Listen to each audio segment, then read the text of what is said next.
Soy el doctor Luis Méndez, médico psiquiatra, psiquiatra, y los invito a que se queden con nosotros. Punto número 1. ¿Por qué hablar del TDA en este rango de edad? Bueno, yo diría que hay dos razones fundamentales. Una, el hecho de que la adolescencia normal representa cambios que frecuentemente se traducen en conflictos. Por lo general, hay más impulsividad, mayores cambios emocionales o cambios emocionales bruscos y riesgos asociados a este segmento de la población. Y razones también por las que se esperaría durante la adolescencia que haya mayor autodirección, cosa que no siempre ocurre, es decir, hay menos supervisión. La segunda razón, ligada a lo anterior, es que los adolescentes mayores y adultos jóvenes con TDAH presentan aún más dificultades en cada uno de los puntos que ya mencionamos. Por ejemplo, hay peor control de impulsos, hay una nueva comorbilidad que se agrega a la anterior, mayor renuencia a tomar un tratamiento y consecuencias más graves y duraderas derivadas de las complicaciones propias del TDAH. Punto número 2. Diferencias entre un adolescente con y sin TDA en estas etapas de la vida. Entre los 15 y 16 años, el desarrollo normal de la adolescencia es una etapa polifacética, con cambios emocionales intensos, como ya lo dijimos, aumenta el espíritu de independencia, para ellos el mundo y la vida son fáciles. Empiezan también, por otro lado, a mostrarse ciertos signos de madurez, por ejemplo, la empatía, la condescendencia, el sentido común, según los autores, aparece más o menos por ahí de los 16 años y disminuye un poco el egocentrismo y el conflicto de autoridad. Pero además, por definición, son idealistas. En cambio, cuando hay TDA en estas edades, resulta mucho más difícil controlar impulsos, manejar adecuadamente el estrés, hay más dificultades en el manejo del tiempo y es más probable que tengan un uso experimental de sustancias, como si se les compara con personas o con adolescentes que no tienen TDA. Punto número 3. Principales diferencias de un adulto joven con y sin TDA. Se esperaría que más o menos entre los 18 y 25 años de edad ya se hubiera terminado una educación superior o bien tener un empleo, digamos, más o menos fijo y definido también como un plan de vida, al menos a corto y a mediano plazo. Mientras que, por otro lado, hay una disminución del conflicto de autoridad. Sin embargo, en los sujetos con TDA, en estas edades son mucho más propensos al abandono escolar. Hay más embarazos no deseados, hay un nivel educativo y económico más bajo que el promedio, más parejas sexuales, lo que conlleva en muchas ocasiones un mayor número de enfermedades de transmisión sexual, así como más y peores accidentes automovilísticos. El conflicto de autoridad en estas personas con TDA se ve mucho más que en la adolescencia o bien, se sabe que puede continuar a lo largo de la vida y representar problemas ya sea familiares o laborales. Punto número 4. Los retos en el manejo del TDA son mayores entre las personas entre los 15 y 30 años de edad. ¿Por qué? Para ciertos casos, es probable que las necesidades en el control de síntomas no siempre abarquen todo el día, a pesar de que sabemos que dentro de los elementos necesarios para el diagnóstico del TDA está el que los síntomas deben estar presentes y causar un impacto en más de un escenario. En el caso de adolescentes y adultos, podríamos decir que sus días son más largos. Es decir, las actividades relacionadas con sus obligaciones van desde la mañana, a veces muy temprano, hasta la noche, a veces muy tarde. De ahí que el tratamiento ideal debería cubrir los diferentes momentos en la vida de estos pacientes. Por otro lado, los niños con TDA cuentan con una estructura externa, es decir, tienen a los padres, a la familia, a los maestros y se les da contención, se les puede supervisar y ellos se encargan del tratamiento. Pero esto ya no ocurre igual o ya no ocurre de la misma manera en el adolescente y en el adulto. En estas edades se esperaría, como dijimos anteriormente, una autodirección, algo que no siempre se va a dar de manera adecuada cuando hay TDA. Se sabe que es el segmento de la población que más abandona un tratamiento.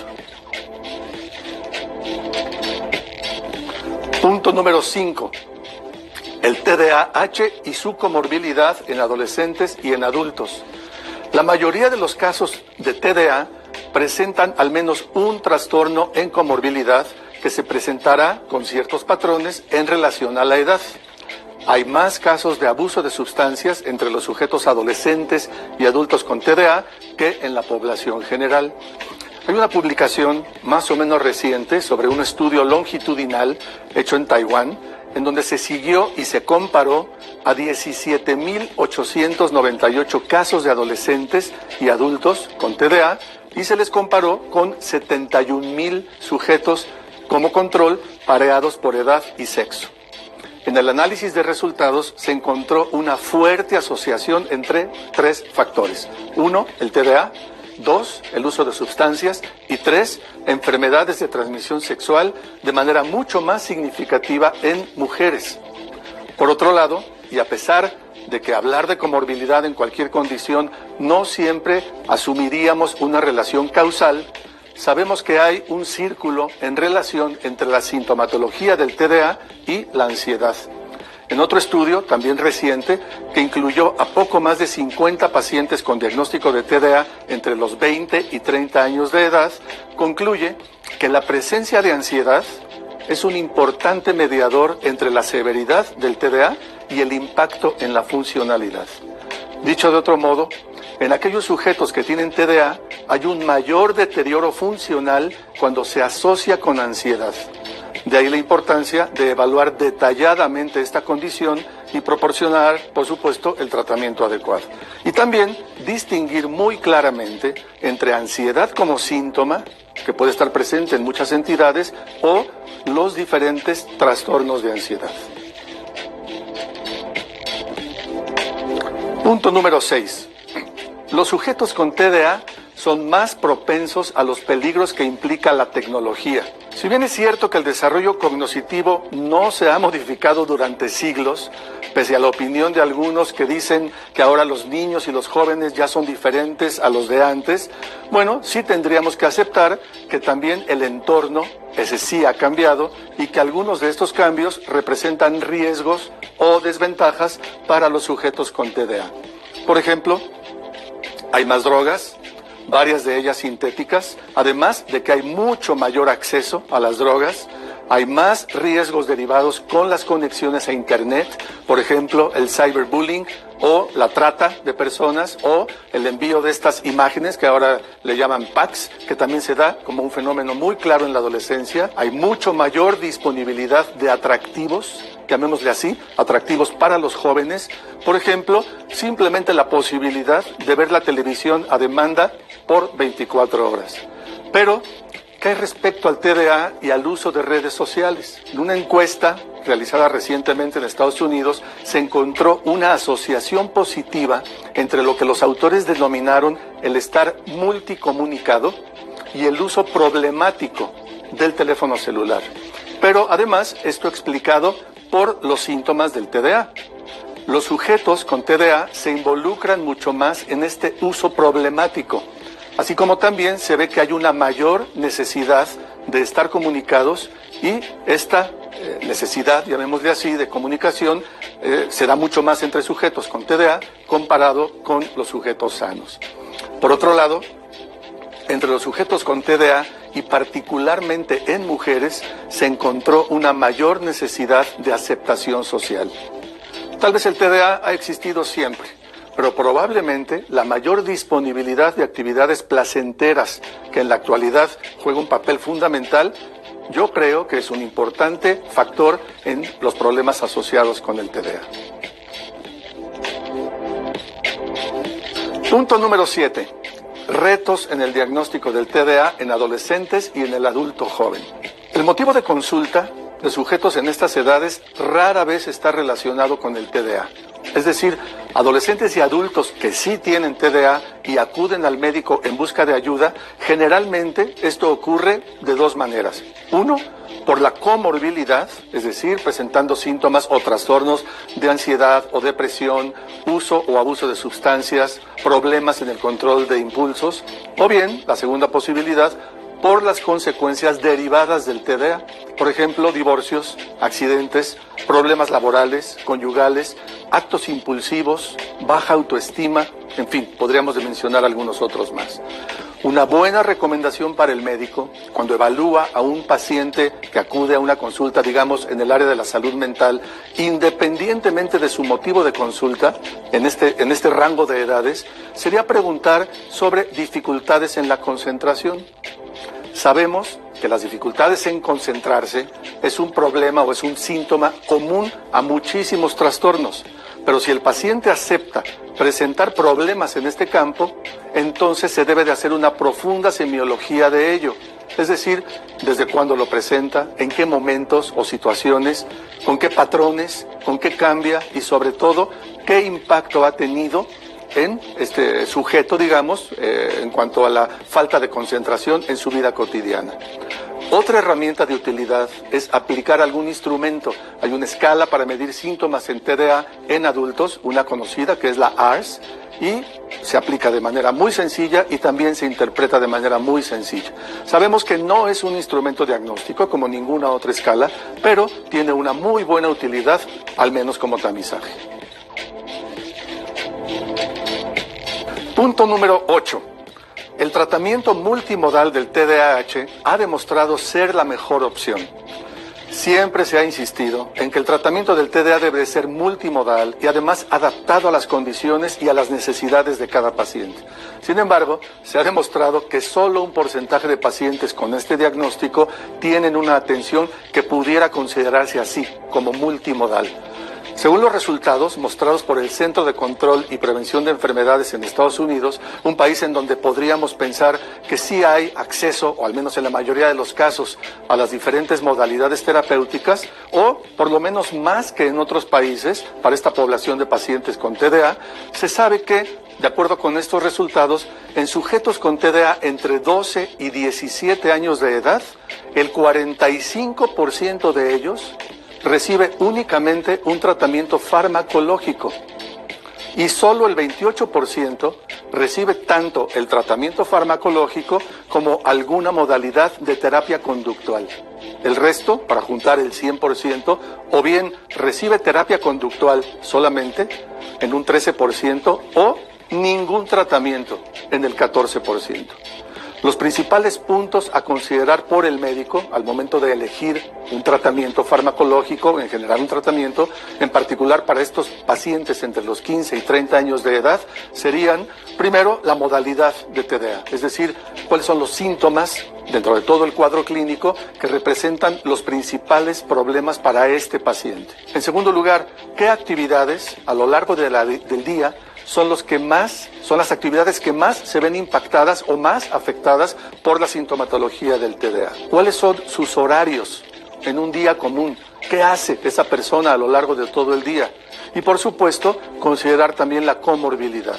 Hay algunos tratamientos que no están recomendados o incluso contraindicados cuando hay ansiedad importante o severa o cuando tenemos un caso de potencial abuso de sustancias. Otros aspectos prácticos, por ejemplo, si se toman alimentos o no en la mañana, si es común que olvide una dosis y el paciente nos dice soy malísimo para llevar el orden y tomar mi medicamento todos los días, o a lo mejor para un paciente es más cómodo tomar el tratamiento en un horario diferente, podría ser en la tarde o en la noche. Otro punto, los posibles eventos adversos que para un paciente en particular pudieran representar una importante área de preocupación. Por otra parte, una buena práctica, una vez instalado el tratamiento farmacológico y después de haber evaluado sus beneficios, se puede hacer un plan de estrategias para el manejo de aquellos síntomas o aquellas circunstancias que a pesar de la mejoría general siguen representando un problema en la funcionalidad. Punto número 9. Ventajas y desventajas de las diferentes opciones de tratamientos farmacológicos. Los estimulantes son medicamentos seguros, eficaces, tienen el mayor tamaño del efecto si se les compara con los no estimulantes. Hay muchísima experiencia acumulada por décadas. Existen varias presentaciones que dan cobertura ya sea como de 4 o 5 horas y hasta 14 horas y la respuesta que podríamos tener en el control de síntomas se podría considerar como inmediata. Sin embargo, existe un potencial de abuso, no pueden ser administrados en ciertos horarios debido al insomnio que pueden presentar en ciertos pacientes puede provocar o aumentar ansiedad o también tics, y debido a su corta vida media, y sabemos que tampoco tienen metabolitos activos, muchos de estos pacientes o los familiares de ellos hablan de un fenómeno que se ha denominado como on-off, es decir, se pueden percatar claramente del momento en que hay control de síntomas y el momento en que se pierde el control de síntomas. Los no estimulantes, por otro lado, al menos los que existen en México y en la mayoría de los países de Latinoamérica, sabemos que el único aprobado es la atomoxetina. En otros países tal vez existen otros. Esto sabemos que la atomoxetina tiene un efecto progresivo, por lo cual su eficacia debe ser evaluada a partir de la tercera o cuarta semana. No vamos a tener quizá la respuesta inmediata que hay con los estimulantes. Debe ser iniciada con una dosis baja, de acuerdo al peso del paciente, y titularse de acuerdo al momento, digamos, y a la edad y al peso del paciente. Su tamaño del efecto sí es más bajo que el de los estimulantes, aunque la eficacia se sabe que es similar. Todos los estudios lo han demostrado. Debe ser tomado con alimentos para evitar o para disminuir molestias gástricas, y dentro de los eventos adversos más frecuentes sí se ha encontrado una disminución de apetito de manera similar a lo que ocurre con los estimulantes. Por otra parte, en pacientes respondedores ofrece un control de síntomas a lo largo de todo el día. No provoca ni exacerba la ansiedad, no tiene ningún potencial de abuso, obviamente ni tampoco dependencia, y se puede administrar a cualquier hora del día. Existen algunas guías de tratamiento que ponen ahí, recomiendan algunos otros medicamentos que han demostrado eficacia en el control de síntomas de TDA, por ejemplo la anfebutamona, el modafinilo o los antidepresivos tricíclicos. Sin embargo, como ya lo comentamos, el médico es quien debe elegir el tratamiento que considere más apropiado para cada caso. Punto número 10. Y así llegamos al final de esta serie del top 10 sobre el TDA en personas de 15 a 30 años de edad. La mayoría de los pacientes con diagnóstico de TDA durante la infancia van a continuar con síntomas durante la adolescencia. Y de estos, un porcentaje considerable también va a presentar síntomas a lo largo de toda la vida. El impacto de la sintomatología del TDA sobre la funcionalidad, el desempeño, la calidad de vida, tiene una fuerte relación con las actividades que el paciente tenga.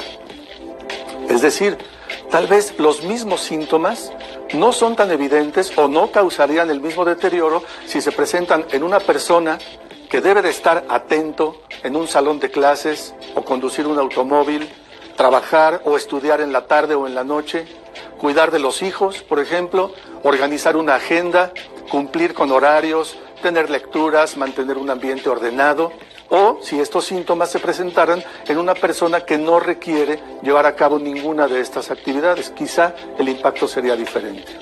El TDA es altamente comórbido con otras condiciones psiquiátricas que merecen un diagnóstico preciso y, por supuesto, un tratamiento adecuado. Las condiciones actuales en la sociedad y, en parte por la tecnología, también ofrecen retos, ofrecen cosas positivas, pero un buen reto y dificultades particulares para los pacientes con TDA. Como reza el viejo adagio médico, el diagnóstico es fácil si se piensa en él. El tratamiento debería ser siempre multimodal y adecuado a las condiciones, necesidades y circunstancias específicas para cada paciente. Y bueno, así es como llegamos al final de este top 10 sobre TDAH en personas de 15 a 30 años de edad. Espero que esta presentación haya sido de interés para todos ustedes. Soy el doctor Luis Méndez, médico, psiquiatra, paidopsiquiatra, y agradezco muchísimo su atención en esta presentación.